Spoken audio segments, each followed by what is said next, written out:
नमस्कार। आज मैं आपको माघ मास के नवम अध्याय की कथा एवं महात्म्य कहने जा रही हूँ। लेकिन इस सबसे पहले आप मेरे रमा भक्ति चैनल को लाइक करें, सब्सक्राइब करें और शेयर करें। तो आइए शुरू करते हैं माघ मास की नवम अध्याय की कथा एवं महात्म्य। यमदूत कहने लगे, मध्याह्न के समय आया अतिथि मूर्ख, पंडित, वेदपाठी या कोई भी हो, ब्रह्म के समान है। जो रात्रि के थके हुए भूखे ब्राह्मण को अन्न जल देता है, मध्याह्न के समय जिसके घर आता हुआ अतिथि निराश नहीं जाता, वह स्वर्ग का वासी होता है।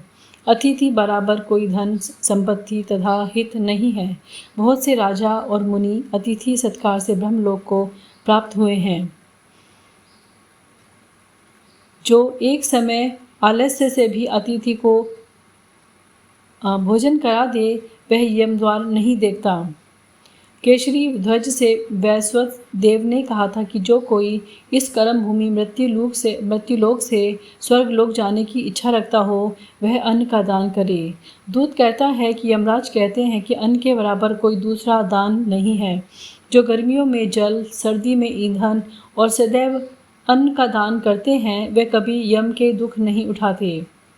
जो अपने किए हुए पापों का प्रायश्चित करता है, वह नरक का नहीं देखता, और प्रायश्चित न करने वाला मनुष्य नरक में जाता है। जो काया, वाचा और मन से किए हुए पापों का प्रायश्चित करता है, वह देव और गंधर्वों से शोभित स्वर्गलोक को प्राप्त होता है।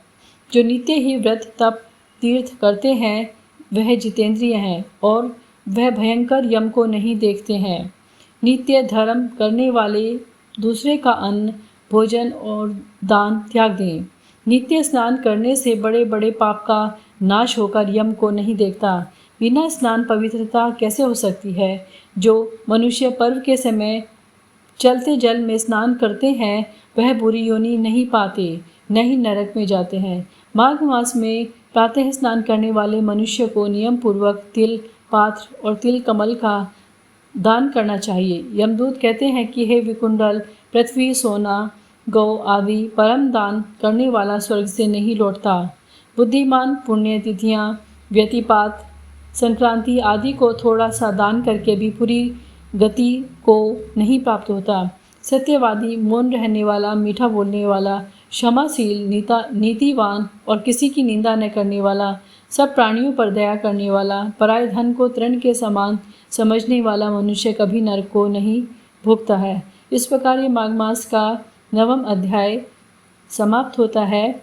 आप कमेंट में जय श्री कृष्णा न लिखना भूलें। धन्यवाद।